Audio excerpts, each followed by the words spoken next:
Welcome back to Studio Chatter. Anxiety, body dysmorphia, perfectionism, all these struggles can place a big burden on our lives. And if you think you're alone, you're not. Let's welcome a special guest to the table. We have Lindsey Larsen, Miss Utah 2022 with us tonight. Yay! Wow. Thank you so much for having me. I'm so excited to be here. We have royalty in the building, girls. That's a royalty as well. I'm honored. Our last episode, we had our Miss Spanish Fort Grace. Amazing. And now we have Miss Utah. Wow. I think next time we have Miss America coming in. Oh my I'm totally kidding. I love it. You're manifesting for me. Yeah, Thank we'll have you. you back. Yes. With a new crown, maybe. Yeah. Yeah, double-decker New crown. job, yeah. Absolutely. So that's coming up in December in Connecticut, and I'm very excited. I will be candidate number 8. Okay. So I believe I do my interview first, and then I do my talent after. So very, very excited. So you already kind of know your lineup. That is Yes. so specific this far out, but maybe good. Yes, Do you it's like good to plan know. like that? I do. I'm very much a planner, and so it's been nice to be like, okay, and then get my outfits in order. And Lindsey, what is your talent? Ballet. So I'll be performing ballet. I'm so excited for this new piece. It's very fun and sassy, which I get to show a little bit more of a sassy side to me, which I I'm love super that. excited about. Yeah. Yes. You don't see that much in ballet. Or I don't, but I'm not, Like usually it's Sometimes. very like, not Beautiful, proper, yeah. but Yeah, beautiful and graceful. soft and yes. Yes, so this will be a really fun piece. I'm really excited for it. Good luck. Thank So you. are you having a send-off or a preview? Yes, I am. I'll have to give you more maybe, details about send it. us a private little It will be in invite. Spanish Fork. Really? Also. Yes, at the Oh. River Bridge. Oh. So right here. We would totally come support you then. Oh, thank you so much. I mean, if it was in Springville or Payson, I don't know that we could make it, but here in Spanish Fork, we can. We can do that. Well, speaking of ballet, I believe you were somewhere recently, maybe speaking to a ballet group or a specific dance group about mental health awareness. Yes, Tell it us was a about Dance that. for Life, and it was at Capitol Theater. Okay. And that was such a great opportunity for me. I'm a ballet teacher, and so really getting to talk to young students about mental health and dance was really, really great, and to kind of share some of my experiences. I deal with a lot of perfectionism, and although that's not really a mental disorder, it can cause those, like a lot of anxiety and depression, and just that feeling of always having to be perfect all the time and trying to strive for perfection. And so just telling my students that it's okay to not be perfect. No one is going to be perfect, and to just wake up every day and try your best. That's all that I care for as a teacher, is that you're just trying. And so getting to share that to other students in dance was really inspiring. And then just talking about mental health in general and suicide, which is, I think it's the 8th leading cause of death in Utah, which is so heartbreaking to hear. And there was a study done by the Utah Department of Health, and it said like 35% of students feel sad or lonely. And that is just such a heartbreaking statistic to hear. And my social impact initiative is all about moving and getting people moving. And it's actually really funny because I wasn't really prioritizing movement once I became Miss Utah, just because the schedule is so busy. Every day is so different. You're moving. Yes, and yes, and I was used to dancing every day because that was my major at the University of Utah. So I was used to being active all day long. And when I got this job and I wasn't really finding time and I wasn't prioritizing movement and physical activity, I would come home from events and I would feel sad. And I was like, why am I feeling sad? I have my dream job, like I shouldn't be complaining, I'm living my best life. And I would come home and I was just sad for no reason. And I realized it was because I was not moving my body. And I talk about practice what you preach, because that's what what I tell elementary school kids, that's what I teach to everybody. And so that has been a really eye-opening experience, and I'm really grateful that I was able to learn that so that I can really talk about it more to people and say, I've experienced this and here's how I was able to overcome that.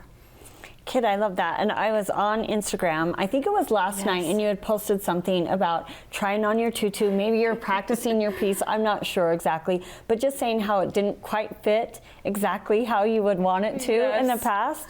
But I love that vulnerability, because I look at you, you're beautiful, gorgeous. I would never think for a second that you had like insecurities or worries about that, but you're like, that's okay though.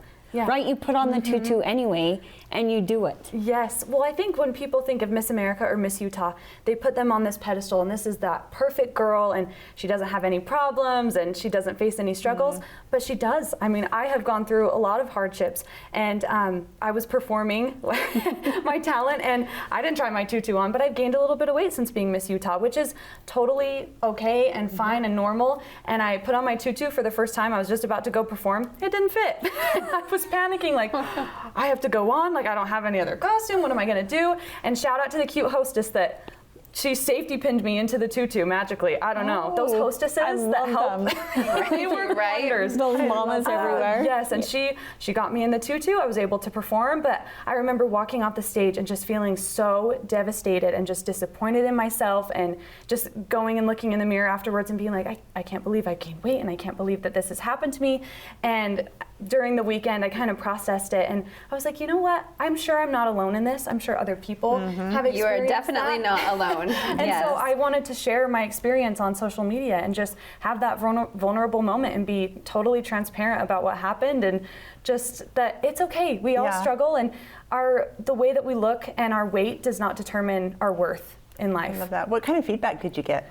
A lot of great feedback. So many people were like, I needed this today, or, you know, I'm so grateful that you shared this because this is something I struggle with, and just body dysmorphia and always feeling negative about my body. And so it was a really neat thing to be able to know that I'm not alone, and then see that other people are like, oh, I'm not alone in this as well. Yeah.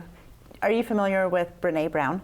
Yes. Okay, I want to this week I screenshot one of her quotes about perfectionism, so I wanted to share that. Oh, yeah. But she specifically also talked about vulnerability, and that by being vulnerable, we're really able to connect with one another. It's scary, but that's how you actually make connections. Wow. But this one, she says, where perfectionism exists, shame is always lurking.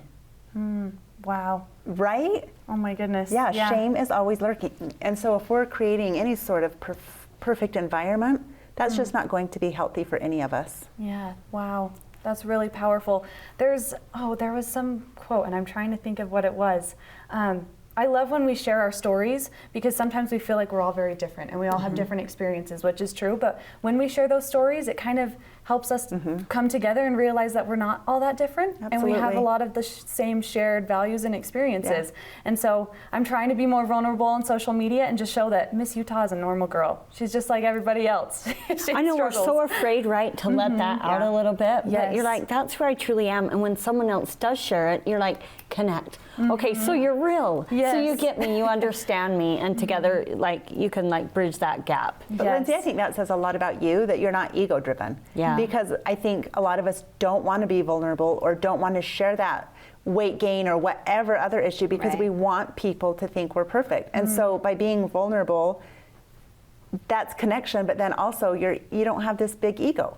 Oh, so thanks. there you go. When she comes back with a bigger crown, Maybe then. But for now, you're very down to earth. Thank you. Oh, that's so sweet. I just hope as this year's Miss Utah and maybe as Miss America to just really be vulnerable and open and transparent and honest about things. I have been really open and honest. I have a sweating condition called hyperhidrosis, and my hands would drip sweat constantly, and I had to have surgery for it, and so my hands don't sweat anymore, which is life-saving. Awesome. What kind of surgery? Like, what do they do? On my sympathetic nervous system, and they cut the nerve, and so I don't know how it works. I'm amazed. Wow. But the Yes, you put sympathetic that on nerve your system interesting is what facts. causes like the sweating. Yes, so I sweat more everywhere else. My feet are a mess. You guys don't want to see my point shoes after dance. Really? It's scary. But I look like I'm working the hardest in ballet class because I'm the sweatiest. I think that runs in our family. Our dad's a sweater, and each one of Really? our sisters, we kind of sweat. And I was bullied for it. And people say like, oh, it's so Really? awkward. But I've learned to just accept it and be like, you know what? It's what makes me unique. And through sharing that, other people, like my students, have come up and said, I deal with that too. And No so way. I think vulnerability is so powerful, Yeah. and I'm just excited to share more of that. Oh my word, you have so many awesome messages to share. Well, and I did love it, especially even with a young dancer in our home, because she's, I mean, will make comments sometimes like, I'm so fat. I'm like, you're absolutely not fat. But I mean, it starts at a very, very early age, and maybe even with social media, making, you know, it affects all of us at 40 something and 11, and it's just amazing. Well, and when you're striving for awesome goals, there is that level of perfectionism or, you know, rising to the top that's a part of all of it. Yeah. So it's just defining like the difference between the perfectionism and just reaching our goals and trying to succeed as well. So And there is no mold. Trying to fit Right. that mold, there is no mold. And yeah, comparison with social media is so hard right now. But I've just learned to be like, you know what? This, like, if I see someone and I start to think those negative thoughts, I'm like, you know what? They're awesome and they have this to offer, and you know what? I also have this to offer. Yeah. And Yeah. we all have different things to bring to the table, and that's what makes us unique and special. Lindsay, we're just about done. Tell us, has it even been like 4 months, 4 or 5? I think so. Tell us like one of the I haven't been coolest counting. experiences you've had so far, Oh, or something that just is memorable that experience. sticks out to you for a special reason. Oh my goodness, one of my first weeks as Miss Utah, I got to be a part of a special needs princess party. And I love working with the with people with intellectual disabilities. I have an honorary Miss Utah, and she's amazing. And I also run a dance class with Special Olympics. And so just getting to be with them and just share that moment with them is something that I just adore. So anytime I get to work with people with intellectual disabilities is really special. Thank you. Thanks for Heartfelt. being here. yes, Thank you thank so you, sweet much. lady, and good luck. So and great. best of luck. Yes. Thank you in so much. December. There's more studio chatter coming up.